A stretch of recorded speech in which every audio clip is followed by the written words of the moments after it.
നമ്മളിപ്പോ കാണുന്ന എന്താ?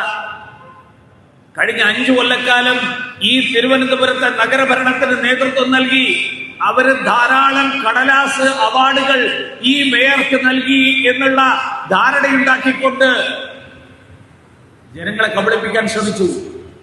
അവസാനം അവാർഡ് വാങ്ങാൻ പോയത് എവിടെയാ? ലണ്ടനിൽ. അവാർഡ് കൊടുത്തതാരാ? Book of records. ആളുകൾ അന്വേഷിച്ചു പോയി, ഇതെവിടെയായി ബുക്ക് ഓഫ് റെക്കോർഡ്സ്?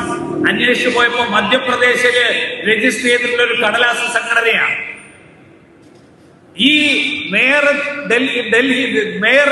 കേരളത്തിൽ നിന്ന് ലണ്ടനിലേക്ക് വിമാനം കയറുന്നതിന് മുമ്പ് തലേ ദിവസം അവിടെ എത്തിയ ഈ മധ്യപ്രദേശിലുള്ള കടലാസ് സംഘടനക്കാര് UK പാർലമെന്റിൽ വെച്ച് അവാർഡ് കൊടുത്തു എന്നാണ് പറയുന്നത്.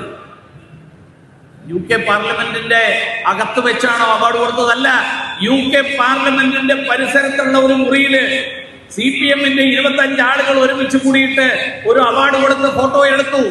എന്നിട്ട് കേരളത്തിലെ പത്രങ്ങളിൽ മുഴുവൻ തന്നെ വാർത്ത വരുത്തി.